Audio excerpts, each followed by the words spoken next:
Though I wanted to be up on the panel to tell my story, to help educate people that in the community, people that may not know about this disease, and just to bring light to it, just to help to shed some light on it to what possibly could be going on in a person's body and when they don't really realize it. Well, there is a history of heart disease in my family, but not what I was diagnosed with.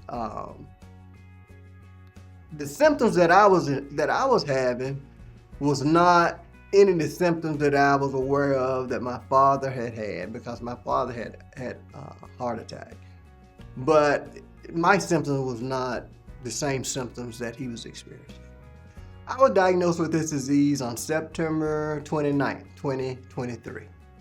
And that was my event that day because my life changed on that particular day.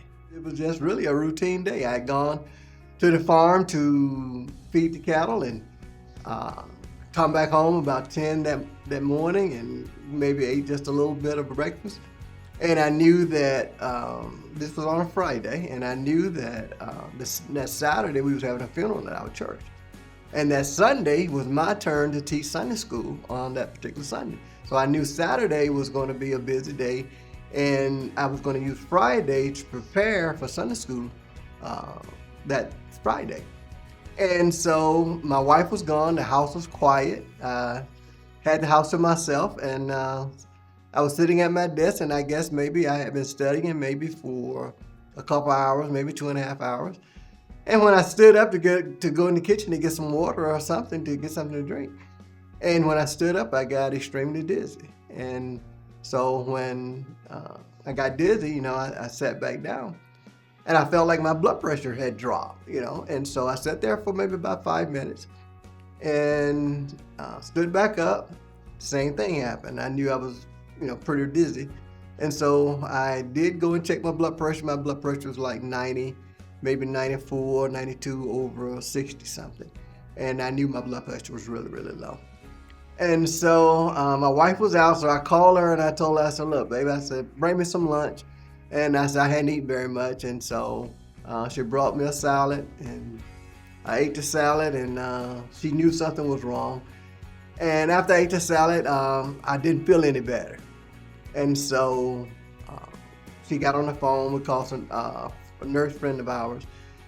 And she was trying to determine maybe what was going on with me. And so finally, after a couple hours trying to get it to come back up, they finally convinced me to go to the emergency room. Well, my outlook have changed since that day. It made me be more aware of what my body was telling me. It made me be more aware of not necessarily brushing things off, simply because I'm having a moment where I really don't feel that well. So that really changed my perspective on how to look at my body, how to deal with what I'm experiencing at that particular time, because sometimes as men, we have a tendency to kind of just, I'm going to get over this, I'm having shortness of breath, I'm having fatigue, it'll pass. But that day on September 29th, it never passed. If it was one thing that I could tell somebody about this disease is take it serious. It's no joke. Because it can affect any part of your body. It can affect your organs. It can affect your joints. It can affect the nerves of your body. So this disease is no joke. It actually is, if you don't get it diagnosed early, and earlier the better, but if it's not diagnosed early, it definitely is life-changing, because it won't allow you to do some of the things that you were capable of doing earlier.